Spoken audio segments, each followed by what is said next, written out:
Hey everybody, it's Chuck. It's Tuesday at, what time is it right now? Like 11:45?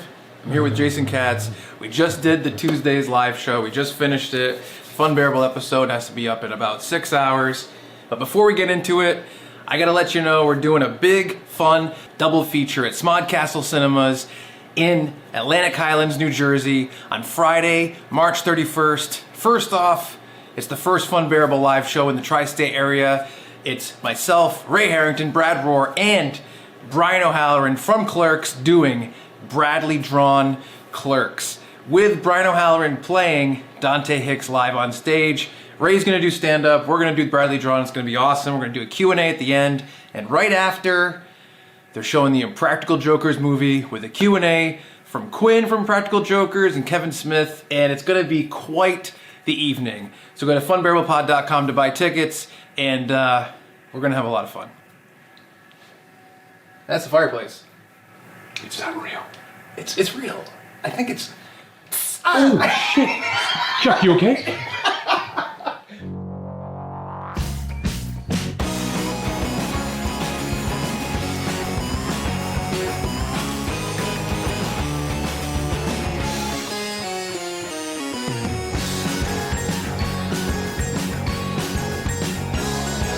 Hello and welcome to another episode of Funbearable. My name is Ray Harrington, and with me, as always, I'm Brad Rohr.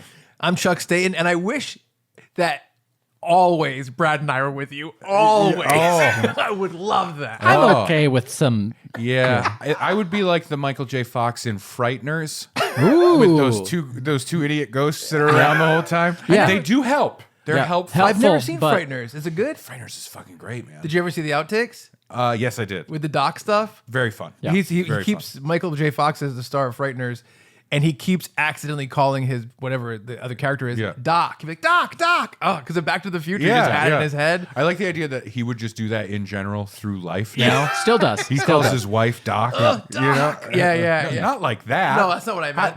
You didn't mean that. You take that I out. would You never put that mean right that. back in your fucking mouth and swallow it.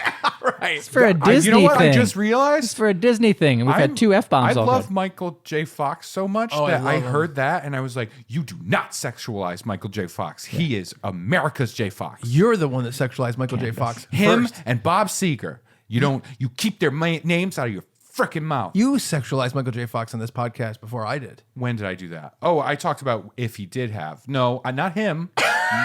Marty. Marty McFly. Marty McFly, you could sexualize Marty McFly. Oh, I okay? will. But not Michael J. All right. All right? Let's get into the reason we're here. Yes.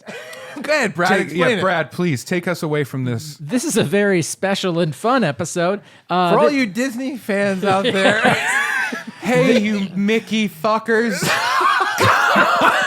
Oh, no. Isn't that what they're called? This is not for children. We should put a little disclaimer. Okay, hey, if you're a kid, fuck off. This is for the adults. If This you're is for our adult-only Disney fans. Disney After Dark. If you're a little kid, you say something super violent. Hannah's hit the road. Montana's you can stay. Montana's. So we once in a while, Brad and I will moderate at different Comic-Cons. Yes. And Until they figure out that you're there, and then you have to run away from the police. yeah. These guys, how do they keep getting in? I'm getting pretty good at costumes. Yeah. And we've released a few. It's just you in a small girl Victorian outfit with a big lollipop. No, Hello. it's us running, holding hands as the two girls from Shining. We're going to let these girls from Shining introduce this panel. Oh yeah, we haven't introduced the panel yet. Let's goes- do that, he goes, and then we'll goof around. If we stopped holding hands, we could run faster. I know it. So we have done a couple panels on Funbearable. We've filmed a few and put them out on our show. Yeah. We did one with Jason Lee and Ethan Supley that I moderated, the My Name Is Earl panel. We just put out one recently that Brad moderated, the Pinky and the Brain panel. Yes. And this week we're releasing And I believe that one ended with Pinky and the Brain Drowning in the Titanic. dying together, arm in arm, Brothers in Arms. arms wrapped around each other. Arms akimbo. Not, Sure. it's not, No, that's this. Yeah. Yeah. No, that's no, this. akimbo's all But flippy that's floppy. Is it this?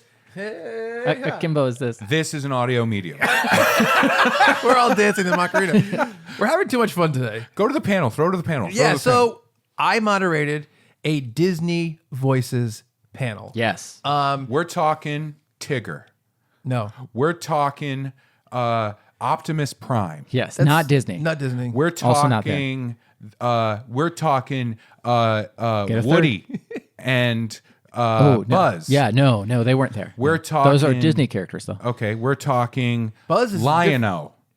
No, not a Disney character. We're talking but might have. He-Man. Again, you're all right. Yeah, he You're doesn't know We're what Disney talking you're the Micro skewing. Machines commercial guy. That Yeah, guy talks he was, really yeah, fast. yeah, he was there. That's Yeah, Walt definitely. Disney. That's Chuck. We're talking We lied so much in short amount Just of time. throw to the panel. I said it was Walt Disney. He said it was me. I moderated a panel for my buddies, Bill Farmer, who is the voice of Goofy. Yes. Jason Marsden, who is the voice of Max in a Goofy movie, but also in a million million things. other Yeah. Disney Yeah. roles. Brett Iwan, who does the voice of Mickey Mouse. Current voice of Mickey Mouse. Yeah. And my favorite, you know him, you love him. It's the number one guy, Bruce Reitherford. Nope. Shit. Number one guy, Bruce Reitherman. The number one guy, Bruce Bruce Reitherman. Reitherman. Yep. Yep. Who did the voice of Everybody he knows. did Mowgli in Jungle Book and Christopher Robin in Winnie the Pooh. Yeah, original voices for those characters. Yeah, so I got to sit down with those guys and ask them a bunch of questions at Rhode Island Comic Con 2022. Happened a few months ago. We had a ton of fun. They were super funny. And after I met them backstage, I could tell, I'm like, oh, like Jason Marsden and Bill Farmer, who are Goofy and Max, they're like, let's totally play into it. And they're super fucking funny together. So enjoy my Disney Voices panel from Rhode Island Comic Con 2022. Rhode Island Comic Con, how are you doing? First panel of the day, and this room is not going to have a better crowd all day, all weekend. Give yourselves a round of applause. Awesome. I'm going to bring out your moderator for this first panel. He is the co-host of the Funbearable podcast. Ladies and gentlemen, Chuck Staten. You guys having a good time at Rhode Island Comic Con? It's early. I love seeing a nice packed panel early. Give yourselves a round of applause for coming out. All right, we have a great panel today. I'm going to bring these guys out.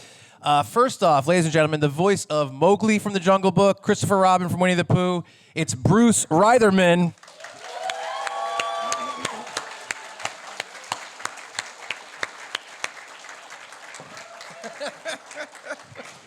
That is the warmest welcome I've had in a very, very long time. Ladies and gentlemen, the voice of Mickey Mouse, Brett Iwan.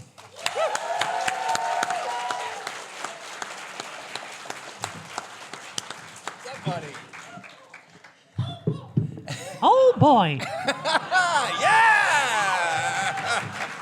I can do it the best. All right, everybody, that's it. See you guys later. And finally, the voice of Goofy and Max from a Goofy movie, Bill Farmer and Jason Marsden.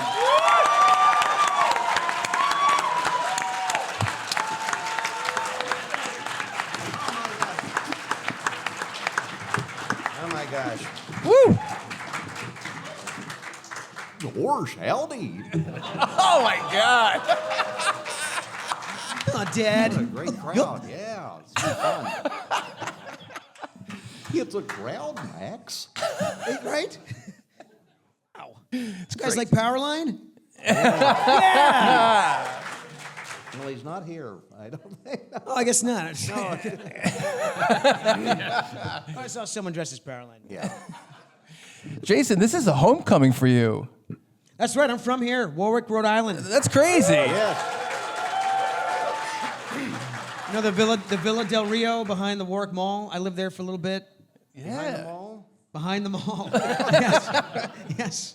Yeah. That's crazy. Yeah, man. That's awesome. Is it crazy coming back and this I love fanfare? coming back. Yeah. The first thing I did is I made my aunt and uncle drive from West Warwick and bring me some hot wieners from New York System. Yeah, that's right. And I introduced them They were great. Bill Farmer had his first hot weenie Yeah, yesterday. well, Yeah. I guess that's one way to say it. Yeah. It wasn't your That first. sounded different. Stop. It's a kid's show. For everybody else, how's your experience been at Rhode Island Comic Con? Awesome. I'll bring this over for you. It's been super fun. It's incredible the affection that you get as somebody who waits for people to come up to you and tell you how meaningful the performance you had at some point. In my case, a really, really long time ago. It's been really. That's awesome. That's awesome. I'm just going to make sure that's connected. That's great. So what we're going to do is I'm going to do some, I'll ask some questions. You guys can line up at this microphone if you like, if you want to ask some questions, and we'll throw to the audience in a couple minutes. So my first question was, you guys all took very different paths to voice acting. Was there anything specific that drew you towards it? I couldn't do anything else, I guess. That was probably it. No, every voice actor I've ever talked to, everybody's journey is different. There's no set way to do this. And mine, I grew up in a little town in south central Kansas and was just one of those kids that would do voices. I loved TV, and I'd, always drive through, places like Burger King and stuff with my friends, and they'd say, do a voice, man.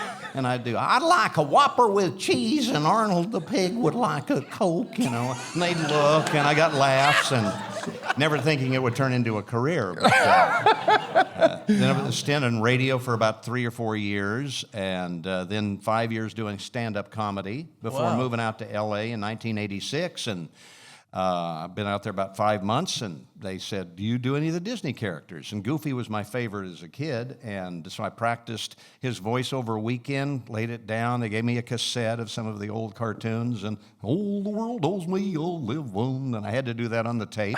And about a month later, they, out of about, as I understand, about 1,100 people tried out. Wow. And but they liked mine, and you don't know if you're going to do it once or twice or 1,000 times. But they kept calling, and now 35 years later, they're still calling. So I guess I got the job.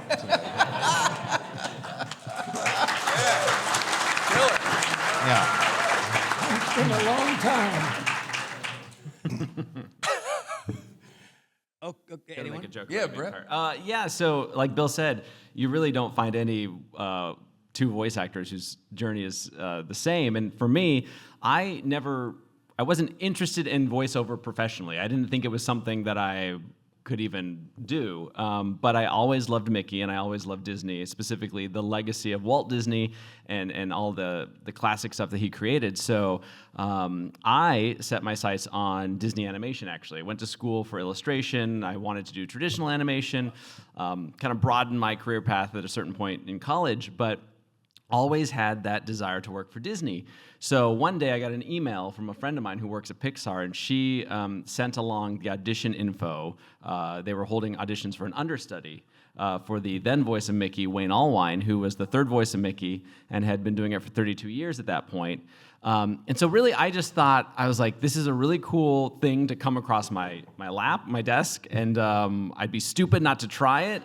And so I just did it for fun. I thought, what do I have to lose? And then that little audition turned into another audition, which then turned into a gig. And then eventually I was asked to take over, fill the shoes of Wayne, who had unfortunately passed away during that process. So yeah, I never had aspirations of being a voice actor. I just knew I loved Mickey, and I did an impression for friends when we go to the parks. And Hi, everybody, it's me, Mickey Mouse. Oh, boy. and they'd giggle, and so I thought it was decent. And yeah, I've been doing it since 2009 now, so I love it. I have so much respect for my fellow voice actors who have done a multitude of characters and performances beyond what I've ever done. But you know what? I'm happy doing Mickey, and he keeps me very busy. There's lots of stuff to work on with Mickey. Is probably the best part about the characters, that I get a view of the company that ranges from toys to theme parks to video games, TV shows to holiday specials like Mickey Saves Christmas, debuting November 27th on ABC. ABC. Yeah. Tune in. Yeah. So. A real pro. Bruce? Yeah, so my path to voice acting is very much unlike those of all of you, I'm sure, even though each of your stories is unique. They all base their work on talent and kind of a desire to do this. I don't know. I'm the product of nepotism. Let's just get this straight out in front. My dad was the director of both the Winnie the Pooh and the Honey Tree episode that I was the voice of Christopher Robin in, and then he directed The Jungle Book as well, and had been to the studio forever. He's one of the 9 old men. His legacy is really quite amazing, and when I have a chance to talk about him, I do that with more enthusiasm than I do about my own self. So I'm really, my like casting genius was to be kind of a ordinary little kid. I didn't act very well. I could barely carry a tune, which is very unlike, again, most of my esteemed colleagues. And yet that was exactly perfect for a movie like The Jungle Book, especially, where you've got all these big personalities and all this singing and dancing and all this stuff, and all you need in the middle is for the kid to feel like a little kid. And I was one, so. Killer. That's Be awesome. who you, there's got to be some theme of like, be who you are. or something. Yeah. That should be the name of your autobiography. It's better than I got the job through nepotism. Yeah. I'd read both. Jason? Well, as a kid, I was a table dancer at the Foxy Lady in Smithfield. And a scout from Disney came in. No, I was. We want that. Yes. Come over to my table, son. I started, I'm an only child, grew up watching a lot of cartoons, and I played with action figures, and the action figures had to sound like the characters in the show, so that was sort of like my unwitting training. And then my stepfather, who founded State Ballet of Rhode Island, Miles Marsden, he got a gig teaching ballet in Fullerton, California, so we moved there. Someone suggested to my parents that your son's cute, you should get him into acting. And they took me to workshop. Workshop sent me to an agent. Agent signed me, and then it just sort of happened. They sent me out for television, commercials, feature films, voiceover, and voiceover is just one of the things that I guess I had an aptitude for, and stuck. And now I'm here on this table. Yes. I love it. It's amazing. From one table to another. Yeah. Yes. That's your autobiography. If you guys want to start lining up for questions, feel free. I know that it's always weird for you to be the first person that stands up, but... Attaboy. Yeah. Blues Clues. So I have another question. Each of you is part of these giant like cultural touchstones, from Jungle Book to Goofy Movie to all the Mickey and Goofy stuff all through the years. How does it feel to be like an effective role in people's childhoods globally growing up? Because these projects and these properties are so important to them. It's gonna feel pretty strange to be like a cornerstone of people when they talk to you about this stuff. Feels good, man. I mean, like I started as a fan, and I'm working with people who I admired so much, and so I get what that feeling is like. And you work, you're just happy to work as an actor. I had no idea that you never know what you work on is how it's going to resonate, whether it's going to be a hit or not. Right. So it feels great. I was joking with them. We're walking like down the hallway with security. I'm like, I feel like we're in a band. It's crazy. It did feel like that. Yeah, it's you don't know. All we have is like a microphone, a music stand, and a script generally when we record. So that's it. We aren't watching a TV show or a movie or anything. We just have to do it in our mind. You don't get a sense of people receiving this or liking it or laughing at it until, like on a Goofy movie or earlier, Prince and the Pauper was the first time I saw Goofy on screen with an audience. And that was so cool because you actually got to hear them respond and react. And coming to Comic-Cons is so much fun because people come up and say, I couldn't talk to my dad and a Goofy movie came out and it was our movie and we play the song and everything. And it's just heartwarming. And I don't take it very lightly at all. I realize how important it is. And I talk to kids in hospitals from time to time, and it's real to them. And it's not just doing funny voices. These characters are important to people, and I take it very seriously, or at least try to. Yeah. Yeah, are you ever serious, Bill? No, I'm not. No. No, that's a perfect way of putting it. And I told someone earlier today, I almost feel a little selfish because I am such a big fan that I share in the excitement about these projects that all of you do. You know, when you come, you're like, I love that. That was so cool. I'm like, I know. I felt the same way. Yeah, no, not that I'm cool, but Mickey's cool. Let me make that clear. The things Mickey does. Yeah. I am cool, gosh darn it. My mom was right. No, okay, yeah, I should clarify. I think Mickey's cool because, you know, Mickey's the famous one. I'm not. Nobody knows who Brett is when I go walk through Target, but, you know, people know who Mickey is when you see him in Target. Yeah. So that's cool to be a part of, to know that he's so effective and people have like a real connection with him. Yeah. So it's an honor. And I get all the time people are like, you're on in our house every single morning. And I always say, I don't know if I should say, I'm sorry or thank you. So you're welcome for the free babysitting, but Cursing or yeah, sometimes they are. So, no, it's all fun, though. It's amazing. It's great. You know, fans, they love what you've done as a performer. And they love the fact that, you know, you're a part of something that's bigger that has to do with a movie that really had an impact on them.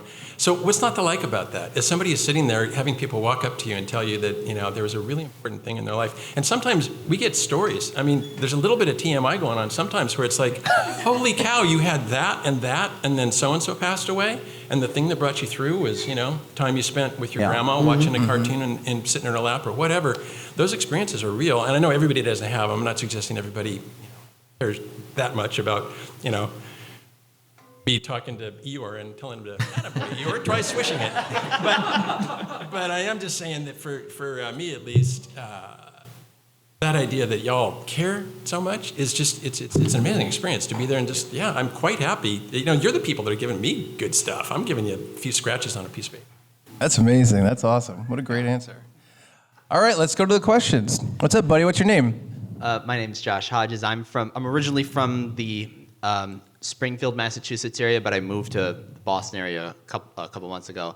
This is for no one in particular, and Bruce, you kind of touched base on this originally, how when the child actors are brought into the booth, it doesn't matter whether they're trained singers or not. It actually adds to the authenticity. But what do you guys think of this period in the 90s where all the cartoon movies, where unless the voice was a nightmare to nail, the characters had what I call designated singers. Jason, you should know this. You've suffered that problem twice as Max and Kovu. And you're a hell of a singer, so you shouldn't have had to have that. Oh, stop. No, don't stop. Well, no, I'm saying because Bill's voice would be a nightmare for somebody to impersonate. Yeah, no one sings that bad, so they The short of it is, and you guys are welcome to touch on this, but it's not show talent, it's show business. And it had nothing to do with, I mean, like Matthew Broderick is a fantastically talented singer. Someone else did his singing for Simba. I mean, it's happened more often than you think in movies for decades. It's just one of those things, you know, and in a business that's 99% rejection, it's just something you have to deal with, you know? All right, moving on. All right. Killer. Thank you. How you doing? Hi, I'm Patrick. What's up, Patrick? It's just absolutely wonderful to be in the same room as all of you. Thank you guys so much for making it an amazing part of my childhood. Got it. It's incredible. My question for all of you guys is, what is everybody's favorite voiceover moment that you had working on something? Top of my head is working with, anytime I get to work with Frank Welker is amazing. Anyone know who Frank Welker is? Yeah. I mean, come on, like Gremlins, Indiana Jones, Ghostbusters, Scooby-Doo, and you're just like, and he's so sweet and like plays golf. I think he works like 3 days a week now. If that. Shows up, does it super nice, and I love watching him do the creature voices. In fact, not to give myself a plug, if you go to my YouTube, I just published a behind-the-scenes thing I did on the Garfield show that really highlights Frank Welker.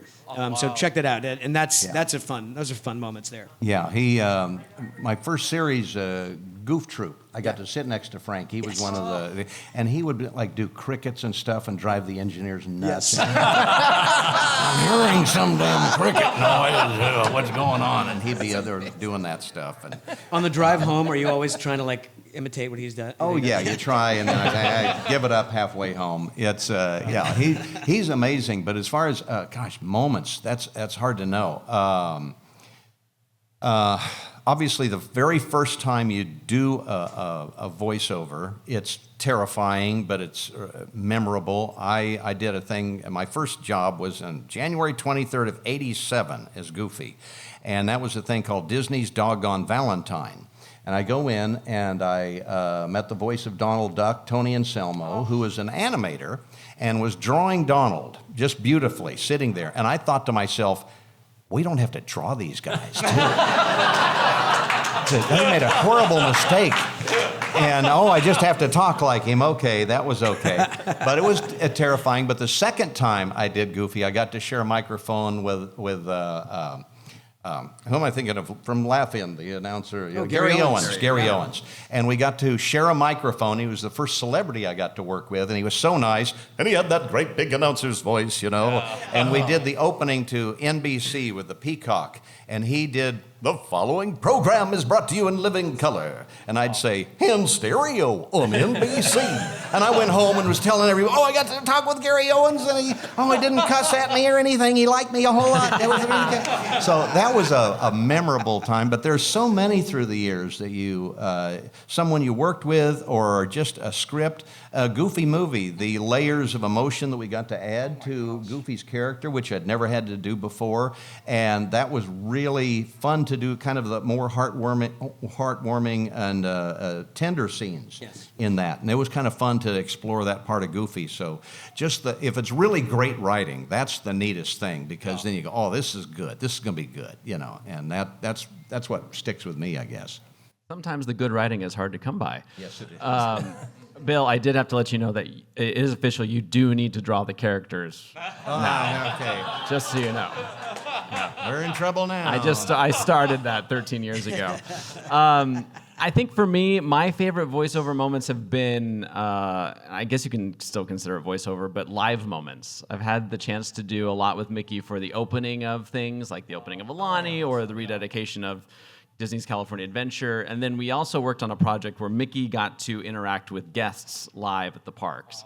And I won't give too much away, but I'll just say being a part of that was really special, because similar to what Bill said earlier about getting to witness an audience's reaction to these performances, being there live and in real time, having people divulge their feelings to Mickey like he is just their friend. I always say Mickey is the one mutual friend that we all share. It's like showing up to a party and you're nobody, but you meet somebody who's like, I know Mickey, and you're like, thank God, I can talk to you about that. Yeah. So, it's really special in those live moments to see how people responded to Mickey. But then also a little bit of a power trip that I had was during the rededication of Disney's California Adventure. We were doing overnight rehearsals for multiple days. The parks are closed. We're working at 2 or 3 in the morning, and we're rehearsing this whole thing with, I think it was like 200 cast members in costumes were coming out to the stage, and Mickey would be there. And it's rehearsal, so you get a lot of cuts, and you're standing around. Well, Mickey's standing around, and I'm somewhere else with a microphone standing around. And I just got a little brave at one point and decided to start talking, because who's going to stop Mickey? And so, the director's called cut, and he's like, okay, so I'm going to need these guys. And then all of a sudden, Chris. He's like, yes, Mickey? I was just wondering, I really love that flamingo costume. Is there any chance that I might be able to wear that on the day of? And he was just like, you know what, Mickey? We'll see what we can do. And I was like, great. And I have a few other notes if we could just do. And I didn't push it, but it was fun in that moment to see that Mickey was real, and they weren't going to stop him from talking. Right. Yeah. And it was cool to see, because the cast members at that point just assumed it was all pre-recorded, so they all just were kind of like, he is real. Yeah, so I'm a little confused at the idea that you don't actually have to draw the thing. I always thought it was a little weird when they made me perform in a loincloth when I was doing Yeah. Now it turns out maybe that wasn't actually necessary. I bet they just like that. But just as a little bit of perspective, these guys all did it as adults, and in my first performances as Chrisopher Robin, I was about 7, and there's a person there in the back of the line who's wearing a red shirt. Can I ask you how old you are? There you go. So picture, she's a year older than I might have been when I first started. Right. Picture me at that size and shape and age in a room that is gigantic with the largest microphone you've ever seen. Nobody else in there. It's a room that can accommodate a symphony orchestra, right? There was Disney studio. They used the best sound studio they had. Gigantic microphone, and there's a few lights, and the rest of the room is dark. And there's some guys on the other side of a window. You feel like you're in an aquarium somehow on the wrong side of the glass, not on the right side. And it was 2 or 3 different things at once. It was kind of exciting. It was kind of fun to be there with my dad and see how he could, be a person with agency in this world of making movies. Even at that young age, I kind of appreciated that. But you also had the sense that it was really hard work. And these guys are so gracious about telling funny stories. But I'll bet you for every funny one you have, you've got a million that have to do with it's really hard work. To be entertaining is energy and it's heart, and it's not just a craft, it's like an art. And these guys are terrific at it. Killer. Thank you all so much. Awesome. Thank you very much. Do you mind if I ask real quick? Because I'm just so happy to meet you. Did you record by yourself? Did you get to work with Phil Harris, the other actors? I was in the room with Phil Harris a couple times. They wouldn't record us simultaneously in the same booth, but they were on the same day. We would both be there. I was there on the day that I wasn't actually there to record anything, but my dad brought me down to watch Phil Harris recording the Bare Necessities when he was doing that musical stuff. I didn't actually do my "Yeah, man" and one other line in that entire song that's now become a classic. I'll take full credit for it. Yeah, that was amazing. But it was almost always by myself. Okay. Wow. Killer. Cool. That's amazing. Smoke 'em if you got 'em. It's time to do the ads. I don't know. Was that a thing? I don't know. It is. We're in an ad break now. Perfect. Smoke 'em if you got them. It's smoke those ads if you got them. That you said it like you were saying, "Who's there?" Hold on. Smoke them if you got them. Can you give me a creaky door? Smoke them if you got them. Support for Funbearable is brought to you by Manscaped, who's the best in man's below-the-waist grooming. Their products are precision-engineered tools for your family jewels. Manscaped's Performance Package is the ultimate men's hygiene bundle. Join over 7 million men worldwide who trust Manscaped with this exclusive offer for you. 20% off. 20 and free worldwide shipping. So if you're a fun bear in Germany, for example, Are you in Fiji? just use the code FUNBEAR, one word, all caps, at manscaped.com. 7 million men, if my math is correct, and it often is, about 14 million balls. About is key there, Yeah, it because is. there's some that are It is. maybe not. I would like to say though, with Manscaped being the sponsor for this, the deal that came through was, we would have them as a sponsor for a period of time. Yes. Yeah. And kind of a trial period, bit of a first date, if you will, and see how things go. And if I think it's 8 people use the Fun Bear code and get the product, then they will continue their sponsorship further with some monetary fundage. Yeah. Because right now, what we got was all the things that we're talking we got about. the performance package, which is 4.0. awesome. Yeah, they gave us so much cool nose, shit. ear hair trimmer. Yes. Used it. Beard trimmer. Used it. Personal below the belt groomer. I used used it. Underpants. We used the same one together. Yeah. Yeah. Well, I took my flashlight and I was kind of helping you. And I don't like that you closed one eye. Guys, what about Seriously, because your depth perception was gone.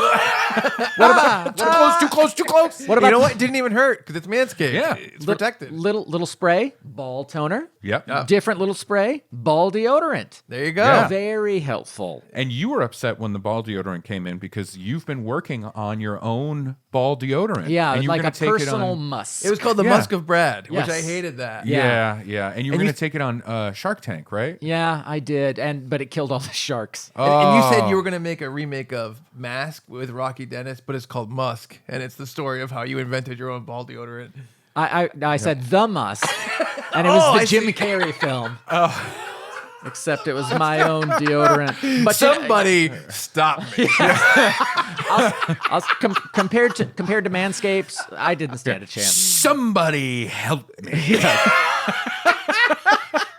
But I will say this: thank you very much, Manscaped, Yes. for giving us these beautiful, beautiful toys for our beautiful, beautiful boys. Yes. And they are really wonderful, and I do sincerely like using their products. Me too. The trimmer, I don't know if it's illegal to use the downstairs trimmer on your upstairs. It's- what happens if I do International waters. Just go out there. You're Is it good. okay? You know what I've been doing?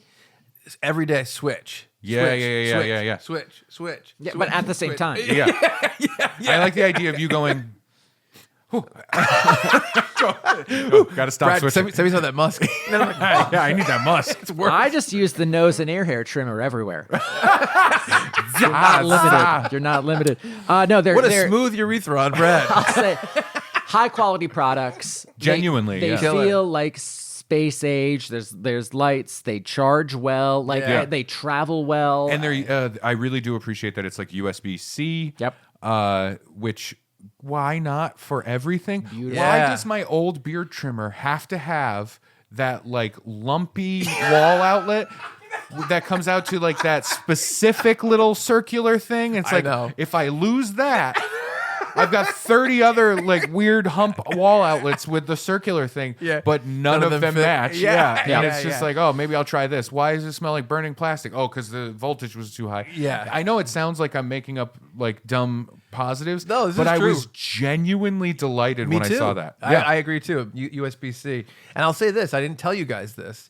Manscaped sent me a personal email to my email account. oh, And that they said- sounds like a lie. They said your introductory ad with Funbearable was amazing, and in it, you gave us a new catchphrase. You know, I came up with a catchphrase in that one, and they said, "Is there any way you could kind of come up with more catchphrases for Manscaped and throw them out there in your ads that we can use?" I'm looking at their notes and they're like, please don't lie. So Be well, transparent to your audience. So I was thinking, you know how they're trying to get you to order this bundle? Yeah. It's a bundle For your grundle. for your grundle. That's pretty good. It's okay, but if I could think of the end of it that fast, you can't pause. Oh yeah, you're right. You can't do it's a bundle. Ready? I'll do it again. Yeah. It's a bundle for your grundle. Perfect. Nice, great.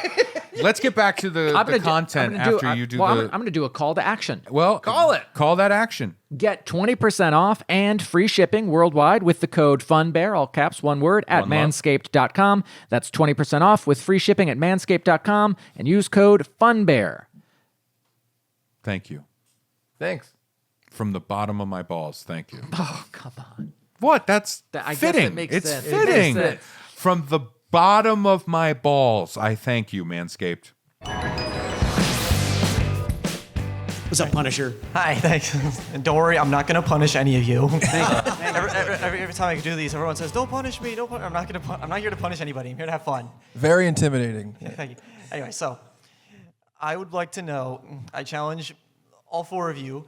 Can you do an impression of a character that the person next to you plays, and so on and so forth? That's a great question. I guess so.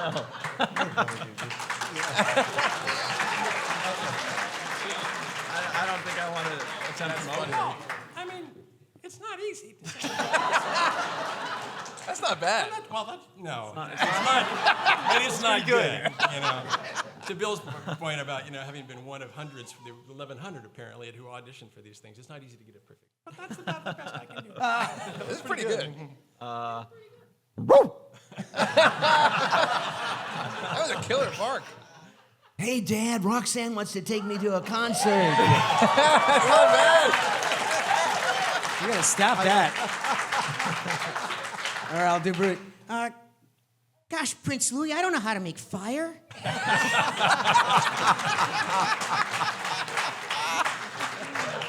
Thank you. Thank you so much. Thank you so much. I'll see y'all again real soon. Oh, pretty That's good. a fun one. There you go. That was fun. Hi. How you doing? I'm doing pretty good. How are you guys doing? Very having good. a blast. Okay. What's your name? Joe Turner. Nice to meet you, Joe. I was born in Pawtucket, but I've lived in North Providence since 2001. Nice. Oh, great. And my question is particularly for Bill is Hop Pop the easiest voice you've done? Is it what? Is Hoppadiah Planter the easiest voice you've done? Because it sounds so close to your natural voice. The audition, you get a picture quite often of the character and some lines on an audition. And it was just one of hundreds I'd done. But I just figured that this guy, first, I thought he'd be like a Southern gentleman because he has got a little ascot and a little vest and everything. So I kind of took him in more of a deep Southern kind of way. And they actually liked that. But when we got in there, Matt Brawley and others, we kind of modified him. So he kind of had an East Texas kind of thing. So it's an easy one to get into. And once you got the accent down, then it just kind of comes natural.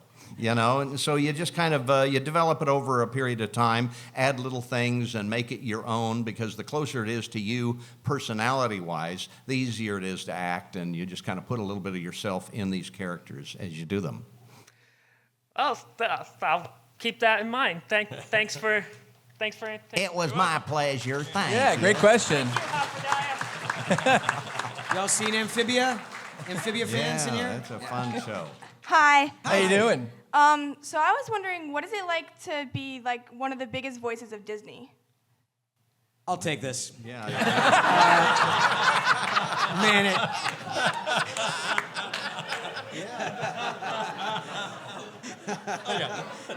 No, please. We got a Disney Legends right here. You guys take it. I'm just happy to be here. I'm ecstatic to be here. What a lot of people don't understand, when you get a job like this, they don't say, you're going to be the voice of Goofy from now on. It's for that job only, and there's a contract for that job and that one only. They can fire you next week and get someone else if they want. And they still do that. It's still we're day players. We're like the plumber. We come in, we do a job, we go home. So it's still, you don't know, you're as good as your last performance. So you try and keep it up to that standard. But, after, the Disney Legend thing, I figured, I got the job after 20-some years. You're here to stay. But no, he was my favorite character growing up. And so to do him is a big thrill. And the accolade that you get from that, I'll tell you the most important thing that ever happened to me, if meeting someone, because sometimes you meet celebrities that you are in awe of. And I got introduced once to Muhammad Ali. And I got to tell him what I did and all of that. And the first thing he said is, do you talk to the kids in the hospitals? And I do that from time to time. And he said, man, then you're my hero, and shook my hand. And I never forgot that was what was important to him. That is what's important about these characters. And so I'm just honored to be a part of it. And the little bit that I do, and I have so much fun doing it anyway, it's incredibly hard to get this job in a very competitive workplace in Hollywood. But once it is, the work is fun. It's great. I start thinking back to some of the menial jobs I did in high school and stuff, and I think this is a heck of a lot better.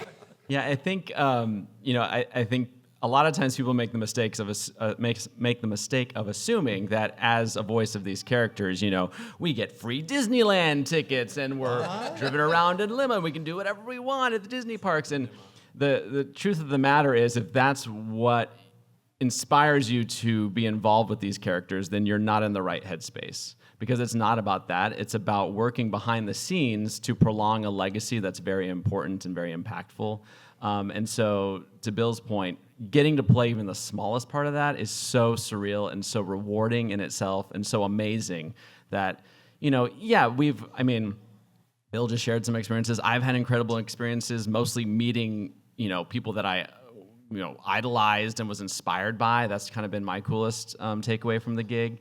But it really doesn't have that much to do with celebrity. I think it has to do with, I'm really humbled to be part of preserving that legacy so that, Mickey's 90-something years old now. I want to be a part of ensuring that for the next 90 years, Mickey is just as equally loved and impactful as he has been. So, Thank you. Good morning, everyone. My name is Los. I'm from Connecticut. I just want to say it's such a pleasure meeting you all. We all have to be in so much awe of just being in your presence. I was curious, who does that for you guys? What was your favorite celebrity experience? That's a good question. Yeah. So many. And, I'm in awe of everybody. Yeah. Getting to call Bill a friend is pretty cool because I grew up on Goof Troop, so and Mars as well. Getting to call Mars a friend, but it's like I just kind of said, getting to meet Bruce. These are people that were a part of projects that really impacted me. I was the kid who grew up, every day watching Jungle Book and Pinocchio and Robin Hood. Later on, Little Mermaid and Aladdin. So just the other day, the person who's helping me at my table said, "Are there any celebrities here you want to meet?" And I said, "I'm not really into celebrity, but I enjoy meeting people who do the same kind of work in the same business as I do, just on a friendly basis." And then right at that moment, Scott and Linda walked by, and Linda's like, "Brett," and came over and gave me a hug, and I was giddy. And I turned to her, and I said, "I don't care about celebrity, but the fact that Aladdin and Jasmine are friends with me and know who I am, that's cool. That's really fun." Anyone else? All right, well, thank you all very much. Thank you. Thank you. Hi, everybody. It's so nice of all of you to come to Rhode Island Comic Con today. You can take over. I'm gonna go. Hi. How are you all, though? How are you? We're for real. We're great. Good. Oh, that's great. My name is Steve. Hello, I'm a big fan. You guys are legends, and you're part of my childhood, so thank you for that. I'm a big fan of Goofy. I love Goofy. He's my all-time favorite character. Goof Troop is great. A Goofy movie, an extremely Goofy movie I love. So I have a question for all of you. What was it like working with Wayne Allwine and Russi Taylor? Oh, gosh. We only got 5 minutes left. I want to make sure we get, especially that little girl at the end. Sorry. Bill spent most of the time with Wayne. You want to take that one? Yeah. When I started in '86, they were kind of solidifying the voices, one person for each of the main characters, because the advent of Disney Channel and stuff, you wanted consistency. Before that, it was kind of like Goofy du jour. Several guys did it and everything. But Wayne was Mickey, and he and Russi Taylor, who got married in real life doing the voices. But they were not married when I started. Right. They were both in bad marriages. They fell in love, got divorced from their bad marriages, and became Mickey and Minnie. They were so much like Mickey and Minnie. They really were. And Wayne had so much talent as a musician, as an Emmy Award-winning sound editor. Yes. And he just delighted in just making my son laugh. And I always tell this story. It's a little off color, but it happened. One of the early episodes of Mickey Mouse Clubhouse, we, in those days, recorded ensemble in the same room. Right. And we had an episode called Dr. Daisy. And so Daisy's playing like she's a doctor, and Goofy's hurt his knee. Right. And my line was, and I saw this in my script, I said, "You gotta be kidding. You gotta be kidding." I had to say, "Gosh, Daisy, would you blow on my boo-boo?" And I started cracking up. And I couldn't say the line. And I'd start laughing, and then everybody started laughing up, and Wayne over there would just egg it on to Russi, and he'd go, "Gosh, when she's after that, would she blow on my boo-boo?" And Russi would like turn red and fall off the chair, and it was about 15, 20 minutes before we got that line out, and then everything became dirty for the rest of the episode. That was Wayne. He had a great sense of humor. He was extremely witty and quick. And I always say doing Mickey was really showing about 5% of his talent. He seemed like a fun guy to be He around. was a He seemed great like a fun guy. guy. And Rusey was just dear, and she was, I had many fun times with them, and they were great. Yes. And Brett is doing such a fantastic Yes. job. I can't Mhm. hear in my headphones any difference Right. between Wayne and Brett when I'm hearing a playback sometimes. And I'm not looking at Brett, but I'm hearing it. It could be Wayne. So, Yes. they got the right guy for that. And Yes. this guy, as Wayne said, he said, he always said, we're just carrying the torch for a while for these characters because someone else is going to do it. And so you got to kind of keep that in mind. Well, I hope I'm next after Brett. Okay. But he's healthy, so he'll be around for a while. If he offers you a drink of water. Security. Make sure the security happens. Thank you so much. Thank you guys so much. Killer. Thank you so much. All right, speed round. Hi, how are you? Good, how are you? I'm good. Just because I know you guys work at Disney, and I just want to know, what do you think about the Owl House? The Owl House? Yeah, what are your views on it? Do you like it? Yeah, I like it okay. Yeah. I have not seen it. I've heard nothing but great things about it. I've My seen a girlfriend's couple seen it. episodes, and we did an online thing with the cast of the Owl House and the cast of Amphibia, and so they're all great. And, Yeah, that was a fun crossover. And so, yeah, it's always fun. I don't see all the cartoons. I do, so I don't see as many as I probably should. But yeah, it's a great show. It's a great show. Thank you. Thank you. Okay. Killer. Hey, can you? You can take the microphone out. You can take it right out. I have this problem all the time. Yeah, there you go. Final question. It's going to be a good one. What's your name? How long did it take for you to do your voice? How long does it take to do the voice? I have kind of an interesting story about that, which has to do with the fact that these movies take a really, really long time to make. Right. The features, the television episodes are slightly more economical in terms of time these days, but in the good old days, and even still, the big features take 3.5, 4 years to make. And so you might imagine that if you're a small kid and you roll into the recording booth and you do, a quarter of your dialogue or something the first day, they don't have to get back for another 1.5 years. And the second time they ask you back, it's like you're 2 years older. And so your voice might have started off kind of like this, and by the third time you come back, you or even worse, it's just breaking every once in a while as you move through that period in your life. So it took a long time. Yeah, But the actual moments, unless you have to do one line over and over and over. Yeah, which sure, I'm sure. sure you guys have all Which happens, encountered. Those can be kind of painful. I'm trying to think. But what do you need a balloon for? It was something like that in Winnie the Pooh that I spent an entire afternoon trying to get right. But usually it was quite short. Yeah, especially movies are quite a bit longer because they have a bigger budget and they want to make sure it's right. When we did a Goofy movie, I remember we recorded off and on for a couple of years almost with going back and doing new scenes and everything. But when we do like Mickey's Funhouse right now, we don't record together anymore. So I'm in my studio and Kelly Ward, the director, will, you kind of outline what your lines are in the script, and you just do those. I'm not hearing anyone else, and I'll go, okay, line 8, and I go, gosh, hi, Mickey, and I'll do it maybe 3 times. Hi, Mickey. Gosh, howdy, Mick. What's going on, Mick? Or I'll change it up a little bit, and they say, oh, I like to take 3. Okay, go to the next line. And you go through all your lines that way, and so we can do a whole show in less than an hour quite often. So it varies so much on what the project is and how picky they are, too. Killer.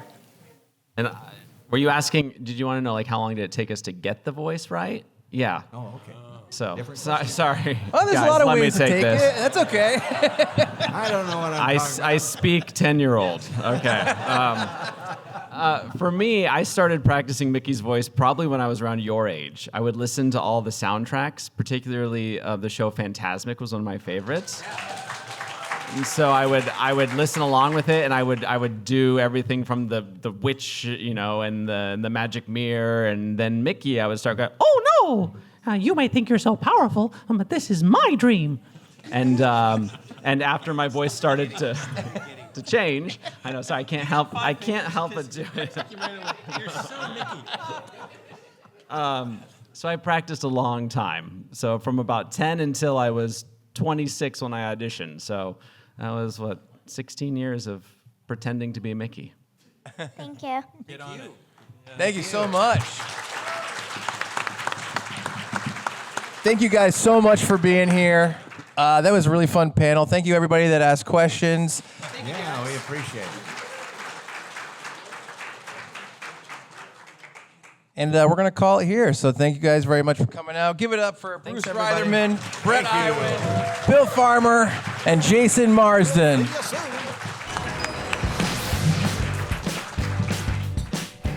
All right, that was it. Bill Farmer, his ability to change character and change voices absolutely blew me away. Like in the middle of it, he just kind of goes like, he'll just go into like a random character that he would do, like when I do a side character, it's a little bit southern, it'll be like this. He'll just go into it, and it's like, does he do the? Is it dementia? No, he's killer. No, he has control over. Yeah, he does have control over it. All right. They were super funny, but here's what I wanted to say. So last time that we did a panel episode was when Brad moderated for Pinky and the Brain, and we talked about how Brad had a great time moderating for Billy Zane, the actor. Mm-hmm. And you said, and Brad said, well, we became friends, and you said, did he give you his phone number? Yeah.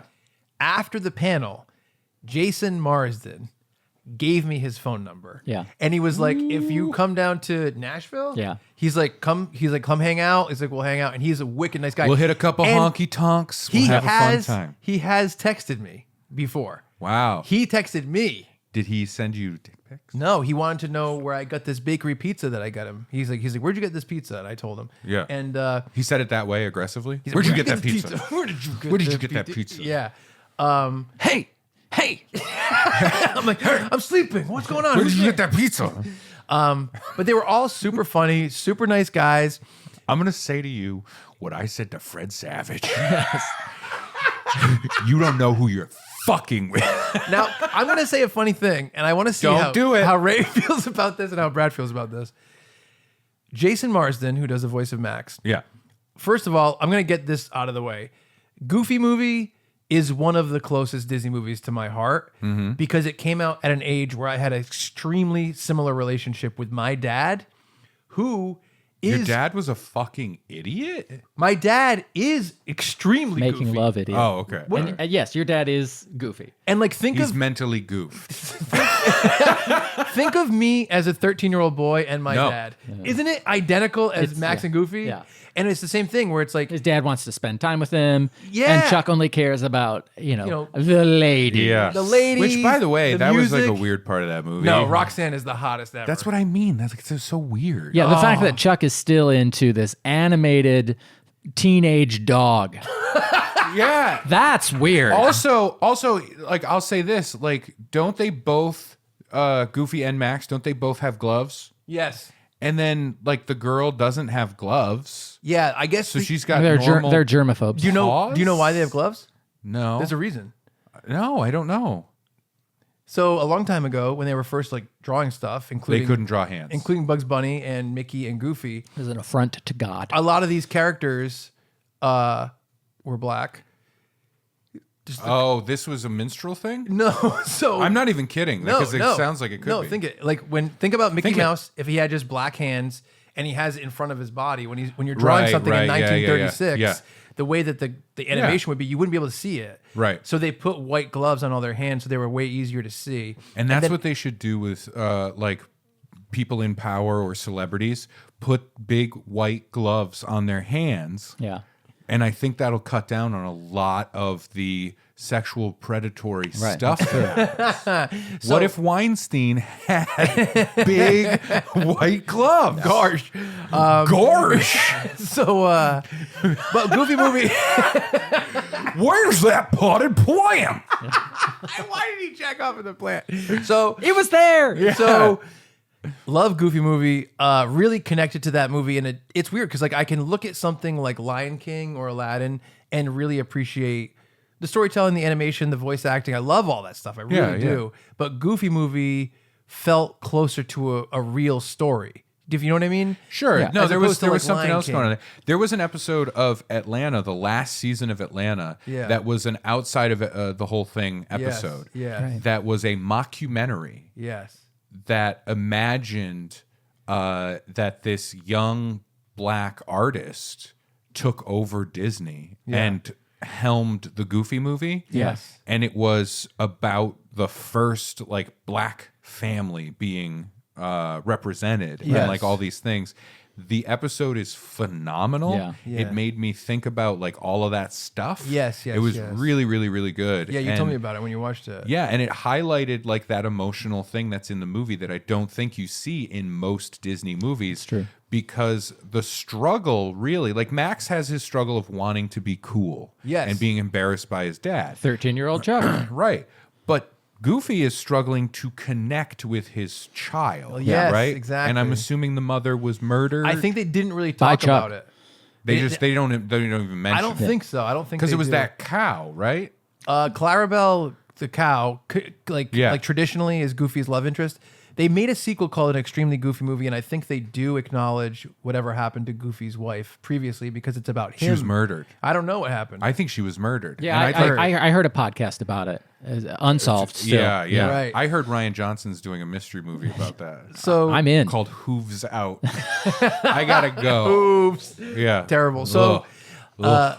but yeah, Goofy movie just felt a lot more grounded, and it felt like the stakes, instead of like Simba, like finding who he is or whatever it is, the stakes felt so much more relatable to me as a kid. Sure. Where I just really was like, yeah, like I at the time, I think I did struggle with what's more important. Me feeling independent and cool versus connecting with my dad. Yeah. Now then you learn to see eye to eye with your dad. Yeah. Was that MC Hammer? No, it was Bobby. He's a real pop artist that's not like huge, but he Okay. does the Powerline songs live now. Oh, wow. And Yeah. I honestly, the Goofy movie songs, I fucking love all of them. I love the Powerline songs, Eye to Eye, and I love when me and Brad drive somewhere on the road. We always sing on the road. On the open road, yeah. It's true, right? Yeah. What? All in all, I'd rather have detention. All in all, I'd rather. Hey, eat let's a say toast. because of copyright stuff, we shouldn't do that right now. Well, I'm just saying in we case. do that. And we See, sing Lester's Possum Park. And also, the secret whenever is I ride I- in the car with you, The secret just is for I don't copyright I don't reasons, hit the you can't notes, sing it. so it's not copyrighted because I'm so bad at singing. Yeah, the notes are different technically. Yeah. So what you're telling me is if we take a longer trip, Yeah, it's coming out. Oh yeah, that'll happen. Yeah. Oh, definitely. Oh my god. Definitely. Sometimes You're we go gonna- through the whole soundtrack 3 You're or 4 gonna know times. the soundtrack inside and out. I have a thing when I go on long trips. Sometimes I swerve into telephone poles. Yeah. yeah. Even if I'm in the passenger seat. We can do that after the songs. Yeah, But after the song. Yes. Right at the crescendo. So that movie always touched me. Yeah. And I really liked it a lot. But oh, go ahead. I was gonna say yeah. more Sorry. than that. Yeah.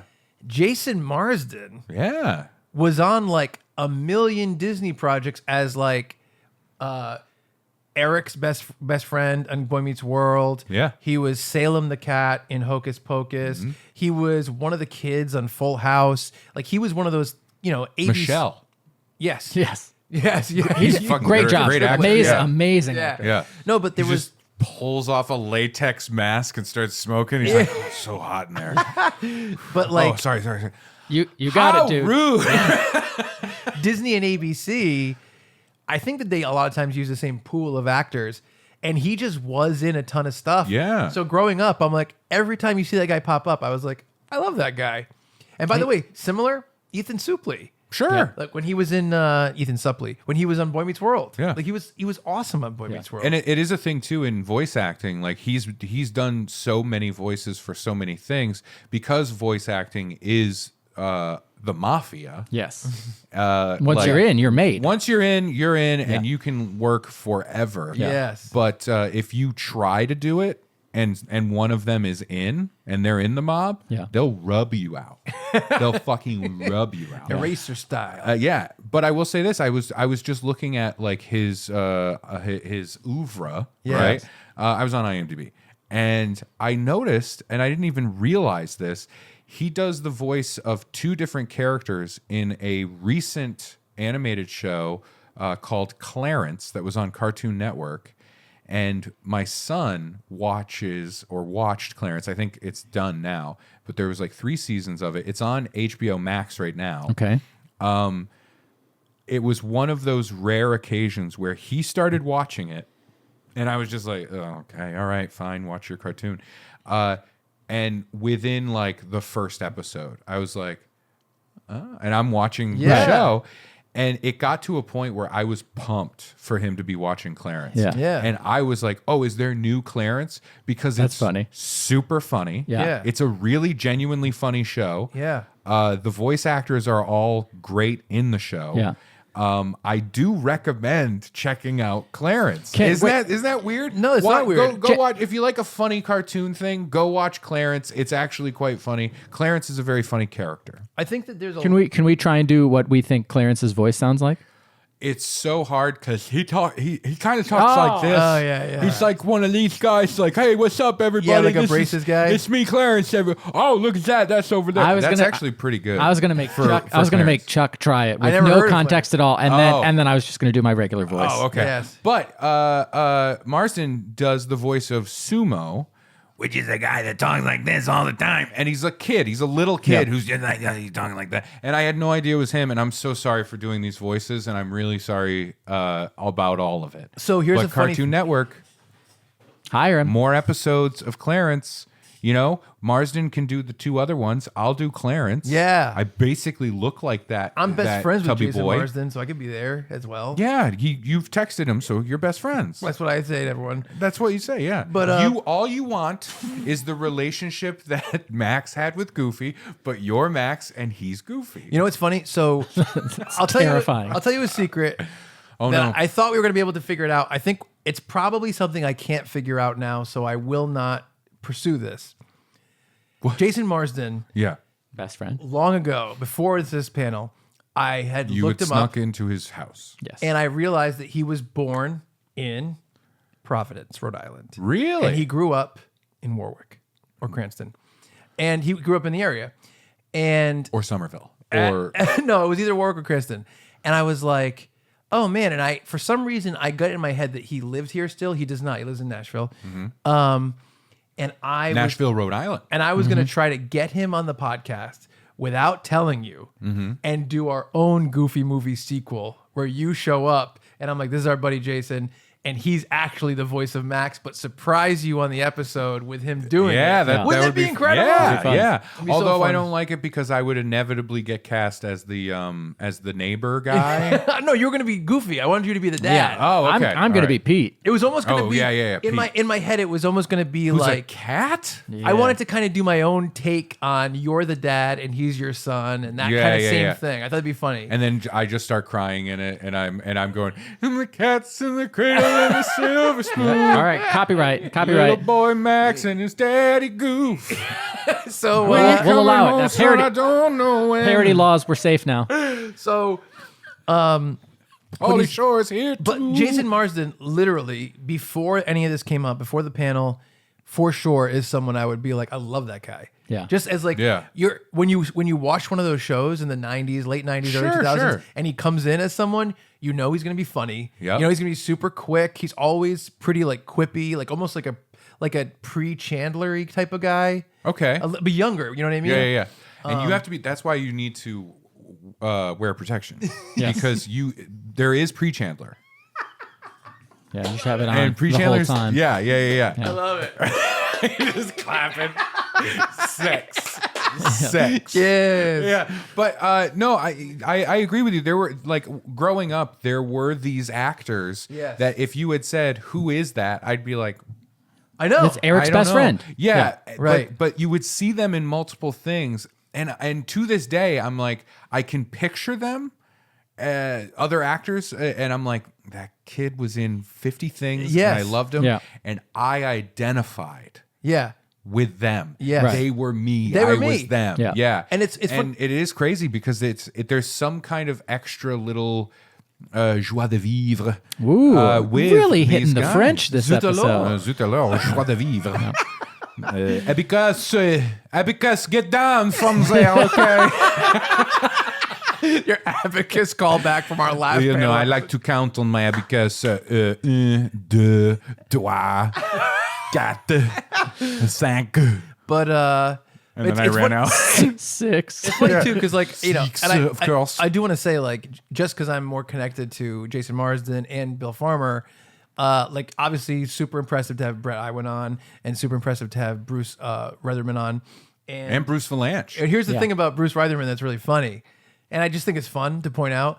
All the other people on the panel are like doing voices. Yeah. And he was just a kid when they made the Winnie the Pooh movie. And he was Jungle the Book. voice of Christopher Robin. He was the right? voice of Yeah. Christopher Robin and Mowgli.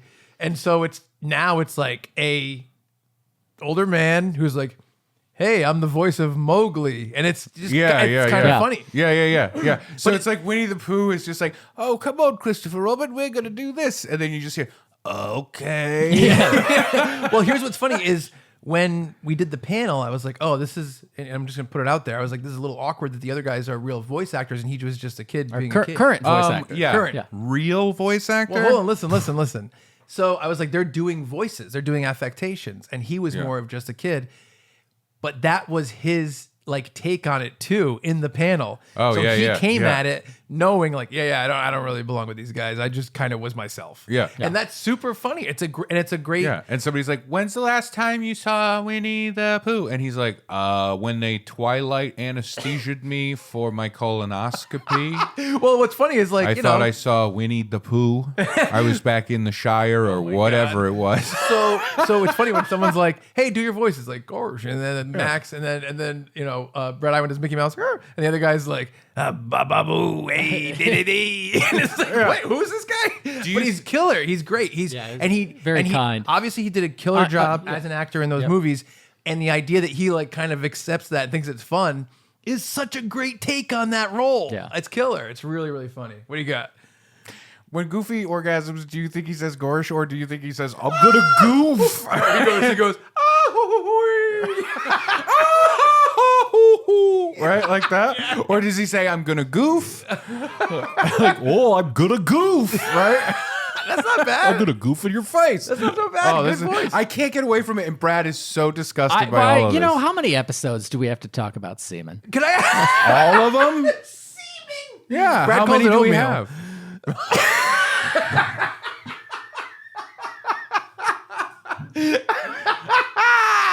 It got him. I got both of you. You knocked us down like trees. Yeah. Like you knocked us down like trees. It's like the wave. You guys did the wave. Because that requires 3 episodes to listen to get that joke. I think You know what people, I mean? if they're listening to us after, they probably listen to the Boats and Oats episode. Boats and Oats, yeah. Yeah. But I will Boats say, and Oats. Can I ask a real question? Yes. If all these episodes came out, people were having fun with Funbearable, all this stuff's happening. If you got contacted to become a voice actor, would you do it? Yeah, I love it. You would love to do it. Cards on the table. I love doing voices. Yeah. I don't do it in stand-up unless it kind of creeps out when I'm doing like a light character. Yeah. Yes. Or a dark character. It doesn't matter. Right. I don't even know. I don't even see the shades of the character. But no, like if I'm doing a thing, suddenly I often have this like Midwestern middle-aged woman voice that I'll drift Sheila to. the movie slut. Sure, yeah. But I do love doing voices. Yes. It is a fun time. Right. Yeah, I know. Like you are really into doing like voice over work. Right. Yes. And I like that part doesn't interest me. Yeah. Like just doing my voice, but doing voices and like being a character. Right. That does intrigue the shit Yeah. out of me. I would love to get into that. Yeah, I know. I love it The problem too. is because of the voice mafia. Yes. That's how they refer to themselves. The VM. Yeah, I mean, I shouldn't have said anything. I took an oath, a voice omerta oath. Yeah. You got to be careful. Yeah. Oh, I'm gonna get whacked. You're gonna wake up with a goofy head in your bed. See a horse? Is this a dog? Yeah, What? I don't Is it know. a cow? Yeah. And I know I would have to get to a certain level. Yeah. To then get grandfathered into. Yep. Yeah, I don't To know. be Voice made. mafia. To be voice made. It's called the Patton Oswalt ladder. Yeah. Yep. You have to climb the Patton Oswalt ladder Right. to get to that. Then you do your Ratatouille. Yep. Then you're untouchable. Then you're good. Yeah. Then you're in. You're a Yeah. made man. Yep. Yeah. You know? Yeah, it's an interesting thing. I mean, Can somebody do a deep fake where Patton Oswalt is Joe Pesci's character in Goodfellas? that'd be fun. That would be amazing. I would Yeah. love to see that. Right? Yeah. That would He's be still fun. breathing, Jimmy. He's still breathing, but it's Patton Oswalt. Right. Yeah, that's fun. But yeah, no, I was. But yes, interested. I would love to do voices. I would think Yeah. so. Yeah, and it seems fun. And going back to your point about Clarence. Yeah. Yeah, when I was growing up, I mean, I fell in love with, like we were talking about before, Tiny Toons and Animaniacs. Yeah. And Animaniacs was just so well written and so Mm-hmm. fun, and it was that thing, that cliche thing of working for kids and adults. Yeah. And I think at the time that stuff was really rare, but as time has gone on, and a lot of people from that generation have grown up, it's become more normal to make those shows much higher quality. Like the new DuckTales show that came out a couple years ago. Sure, yeah. Is great. There are multiple animated shows that are, geared towards children Yeah. that Finn watches or Yeah. has watched in the past. Right. Yeah. That are very like, my wife Colleen and I are like, oh yeah, let's get into this. There was a show called We Bare Bears on Cartoon Yeah, Network. yeah. Bobby Moynihan was the voice of one of the bears. Bobby Moynihan's on DuckTales too. And Dimitri Martin was one of the voices of the bears. That's amazing. And that show was genuinely entertaining and Yeah. funny, and I liked it. And Clarence, same thing. Clarence has more like off the wallness to it. Right. It's like it's odder. And but yeah, and when you find those, they are gems. Yeah. And I lean into that with Finn. Totally. Craig of the Creek is one that's just really fantastically done. When you hear like the description of it, it's called Craig of the Creek because Craig is the main character. He's a young boy. Yeah. And all of the kids go play in the woods at the creek. Yeah. And it's its own like ecosystem. It's its own world. Yeah. And there are these kids that play over here and they do this stuff. Yeah. And then there's the girl that runs like the store and Yeah. just does trades and all these other things. And it's a really well-made show. Yeah. It's not as like wacky, goofy, like odd funny. Yes, Right? It's right. just genuinely good. And when Finn likes that stuff, I'm like, yes. Oh, dude. Go into that. So Finn has a Clarence shirt that like is one of his favorite things. Nice. You know what I Yeah, mean? yeah. And so if you can text Jason Marsden. Yes, I can. And you were so happy to say that. I think you just goofed. Yes. I think you just but no, if you can text him and just have him send a bunch of Clarence merch. Yeah, of course. Our way. Yeah. I think like anything Not free. for me, but for my 8-year-old son who Right. genuinely loves it. Because when I go home tonight, I'm going to say, hey, Finn, Yes. you know Sumo? Yeah. Chuck's friend with him. Met him once. No. He's friends. No, he met him He's once. so Yes. close friends that he has his name in his phone.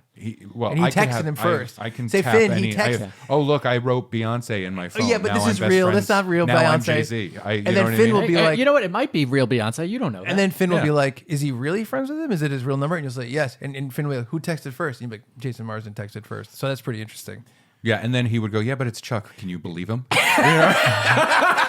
Yeah, don't look. Finn Don't does say look. stuff like that. Oh yeah. Don't He's look not a in fan. my phone. Don't look at my sent text to Chuck. Hilarious. If for some reason, as grown men, your 8-year-old son was like, "Oh yeah, it's Chuck." Yeah. That would be so fun. Yeah. Yeah. But I'll say like this. I leave my house to go do these podcasts, and he's just there going, say hi to Brad for me. If Finn just fucking hates me. That would be so funny. Yeah, like if we still had landlines, in my head, he answers the phone one day. The phone rings. Yeah. My son picks it up. He goes, hello. And then just his face drops and wordlessly hands me the phone. And I'm like, what is this? And I pick it up. Hello. And it's Chuck. And he's just like, hey, Who was that? yeah, what's going on? Well, I was going to tell you, and this is really interesting, and Brad will, I think, back me up. We'll see. There's actually a new Mickey Mouse cartoon that is X-rated. fucking It's hilarious. it's fucking hilarious. It's fucking hilarious. I'd say it's hilarious. Yeah. It's on Disney Plus, and it's like a newer. They came up with and new. he goes there. He really goes there. It's a new character model for. It's a new character model for all the classic characters. So it's Yeah. Mickey, Goofy, Minnie, Donald Duck, all those people. And they started out doing these. All those Yes. people, all the characters, Yeah. like Scrooge McDuck is in it. Yeah. But basically, they started out by doing shorts, like 7-minute shorts, and then they started doing these like a Halloween special, a Christmas special. What do you think? What's your rating? They're super enjoyable. I We watched them together as grown men in my house alone. yeah In a and bed. we're like A water bed. Only on holidays. Yeah. It's just for the holiday special. Like And that's also- what makes the holiday special. Also, is what the Chuck water tells me. got bumped out a long time Yeah. ago. It's just a wet rubber sack. No, so it's really, but it's like, Yeah. it's one of those shows. It's super well written and it's super funny. And it's super old school, classic, like physical cartoon Yeah. comedy, but it's very, very funny. Like I get nervous when you say super like old school comedy. I'm like, ugh. no. Well, you know what it reminds me of? It feels like there's an element of Ren and Stimpy to it. Yeah. Oh, there's, yeah. There's one of them, like the Christmas episode is about how Mickey. It shows his house, and he's the king of Christmas, and he fucking loves Christmas, kind of like me. And he's going crazy in his house, and he's singing about how much he loves Christmas. And Minnie's excited, and Goofy's excited, and Daisy's like to Donald, she's like, "All right, come on, we gotta go. Like we have to migrate every year." And Donald's like, "Oh man, but what about Christmas?" And like that's the idea. Yeah. And she's like, "Okay, you can stay." And they're singing this song, and there's one part in the song where he's wicked happy, and they're outside throwing snowballs, and he smiles, and Mickey throws a snowball, and it smashes him in the face, and his thumbs are still up, and it falls down, and his whole face is fucked up with his beak like poking out of his head. Yeah, that's fun. And it's like a Ren and Stimpy joke. Yeah, yeah. And it's hilarious. Yeah. But That's great. the show is like incredibly well done, but I do think it comes from this generation Yeah. who probably grew up with a lot of cartoons that were like made by people who were more like, yeah, these are for kids, whatever. And there was a lot of stuff that wasn't great and not a lot of fun for adults to watch. And they grew up and said like, well, what if we really tried to put a lot of effort into these things and make them well written and fun and work on different levels? And so you've probably seen over the years more and more projects like that. Well, we're at the point now where like the people making the cartoon stuff grew up on cartoon stuff. Yeah, I mean, you know, even think about the Chip and Dale reboot. Sure, I fucking loved it. It was hilarious. And you're you're the one that made me love it. Yeah, I would like to circle back to this Forced me to. idea of a Mickey Mouse who really goes there. I love this idea. We can make that now. Yeah, I think Steamboat Willie is That's ours. right. Yep. Public domain. Yes. And I know Brett Iwan. He's one of my best friends. Oh God. So I like this idea though of Mickey walking out on stage. Yeah. But like I have a picture of smoking me a and Brett cigarette Iwan. and he has like a cocktail or something and he's up there and it's just like Kinnison era stand up. Yeah. You know what I mean? No, he's not doing that, but No, he's basically he's Lenny Bruce. Like that's it. yeah. He's Lenny Mouse. Yep. Mickey Bruce. He's Mickey Bruce. Right. 7 words you can't say in Disney World. That's George Carlin. I know who it is. All right, fine. But I really like this idea of Yeah.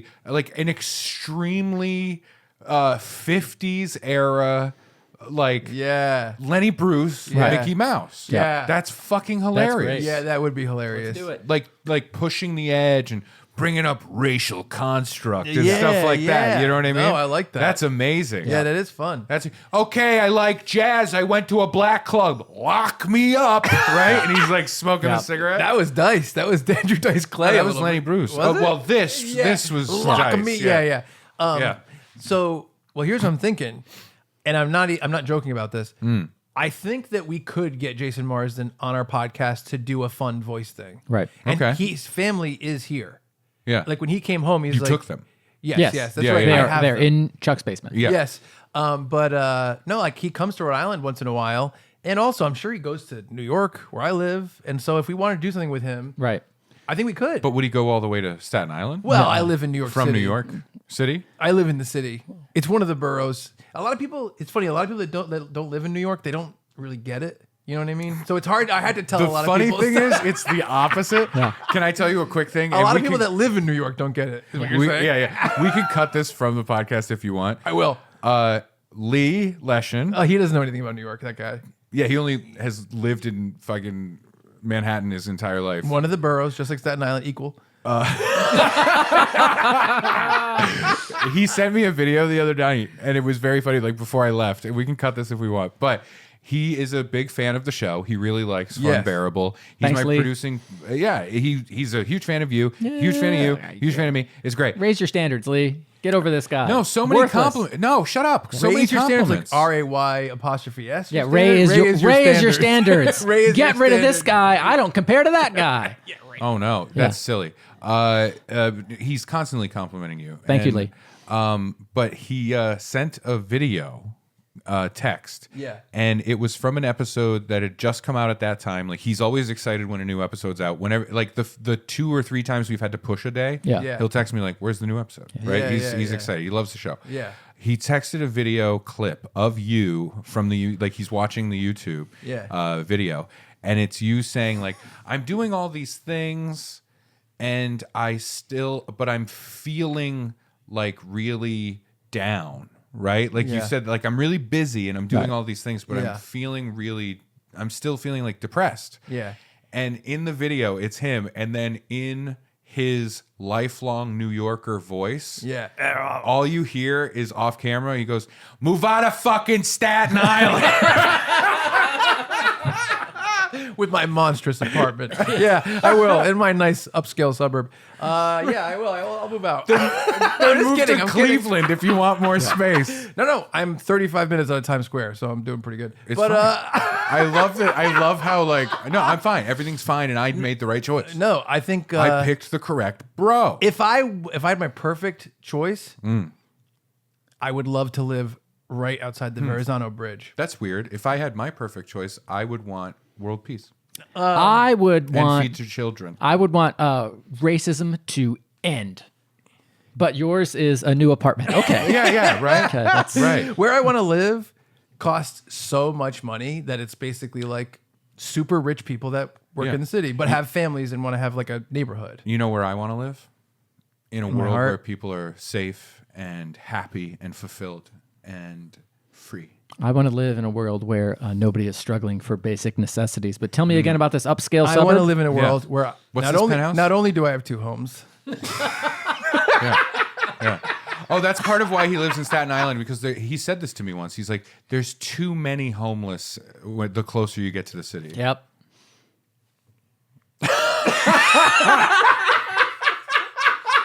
All right. I think we've hit our limits. Thank you for checking out our Disney Voices Yes. Too many homeless people. That's it. That's the Mickey Mouse that goes there. Yeah. Gorsh. I'm the Mickey Mouse that really goes there. You know what? I've had enough bullshit, okay? That's funny. And you know what? There's only 2 genders. There's Minnies and Mickeys, okay? And if you can't be a Minnie with a Dickie, Mickey, okay? I can't stand this. Mickey, you got to stop going there. I'll go there all goddamn day. Mickey, you're going to get canceled. I don't care. Cancel me then, motherfucker. I don't care. Okay, you're canceled. I'm gonna go make a movie with Ben Shapiro. Oh. If you strike me down, I'll come back with 7 heads. If you cut me, do I not bleed? No, what is it? If you strike me down, I'll come back twice as. What is it? The Twice as Sorcerer's strong. Apprentice. More powerful than you could ever imagine. That's what it is. Can I give and you- guess what? Guess who owns that now, motherfucker? I do. The mouse owns everything. Can I control what you see and what you hear and what you feel. All right, well, that's true. I'll ruin your dreams, asshole. You have. Can I pay you a compliment? Absolutely. I'm imagining you don't do the Mickey voice that much, right? I just want to live in this for I know. another 45 minutes. I know. I'm the Mickey Mouse that goes there. So you don't do the voice that much, but No, you of put course in the stuffed nose affect, which is part of the Mickey Mouse voice. Hey, there you go. Good job. Yeah, he's got allergies. I will say, You know what's sad? He's allergic to fur. I will say, South Park pretty much did this. Do you know that? Mickey that goes there? Yeah, and they have him as Mickey Mouse in the show. He's on South Park. I'm sorry. But does he go there? Oh yeah, that's his whole thing. Is he beats the shit out of the Jonas Brothers and all this stuff. No.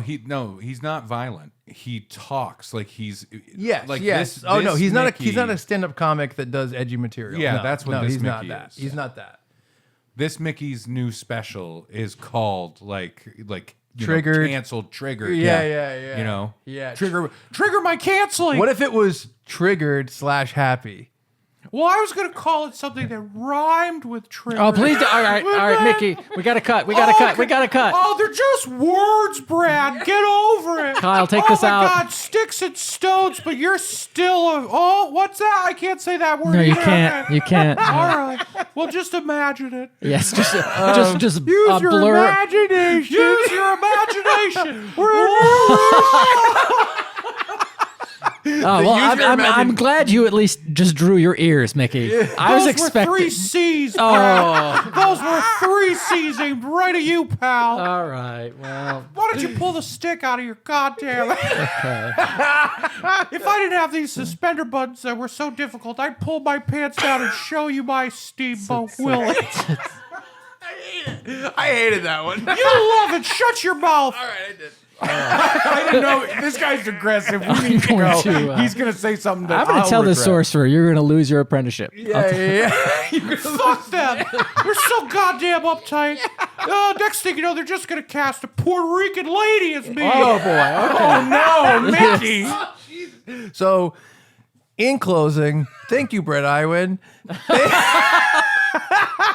Thank you, Bill Farmer. Thank you, Jason Marsden and Bruce Reitherman. Not Valanche, but thank you, Bruce Valanche. I love Bruce Valanche. Who doesn't love Bruce Valanche? Yep. But yeah, great panel. Very offensive post-podcast. Yeah. Brought to you by Ray. No. I do want to apologize. Hold on. Who was doing that voice? I know. Not me. No. If you're not watching this, I don't know who that was. If you're watching this, you shut up. Yeah. Some guy came in. Some guy just burst in here with like a voice. He just had a note that said, "Let me talk for a second." It's weird because he really scared you into silence. He startled me. Which is weird because you're usually like the interrupting guy, and all of a sudden the mouth was shut. How dare you? Well, that's what I'm saying. It's very surprising. Do you know what the name of the interrupting guy is? Nope. Moo. I hate all of it. I hate everything. And listen, I do apologize for that I love insanity, that. but it's too fucking funny. It is. No, just this idea of a Mickey Mouse who is that Yeah. angry. It's also like aging man who's scared. It's funny, and we'll break in a second, but like it is really fun to find a detestable character, and find the juxtaposed personality to put that in. That's why I started it's this like, podcast with the two of you. But it's like to Are figure we out the where juxtapose? it's like you could find One of you is a juxtaposer. where you could find that personality, and you're like, this one's pretty good, this one's pretty good, but Mickey and that voice is fucking hilarious. with it. I know. I hear you. I'm just also railing against cancel culture and snowflakes. Yeah, and all I'm that very stuff. tempted to play with it too, but hey, Ray did it. No, I didn't. Ray did it all by The guy himself. came in. Yeah. If y'all want to comment on whoever did that voice, I think his name was Ricky Rouse. could have been anyone, send us an email, funbearablepod@gmail.com, or find us on social media @funbearablepod. Always happy to hear from y'all. Yeah. Thank you. Thanks, Brad. Thank you. You guys, now you do the apology. Yeah, We're covered. We apologize every episode. Yes, we Yeah, really. you guys always have to say you're sorry All just right, in all case right. you Calm said down, something. Oh, what if I offend mysterious the wrong person? stranger. Oh, what if there's a bisexual handicapped lady who's really pissed off about I this? think there are a lot of terms that you can't be I using. don't like this guy. For Ray Harrington Oh, I'm colorblind. I hate that you have colors in your labels and stuff. Oh. and Chuck This guy is an Staten asshole. And Mickey the Mouse. mysterious Yeah, stranger. yeah. I'm Brad Rohrthing. Thank you all so much for joining us today, and we're sorry for being Funbearable. Especially Ray. Gina Carano was the best part of The Mandalorian, All right, and everybody knows it. No, it's not true. I like Pedro.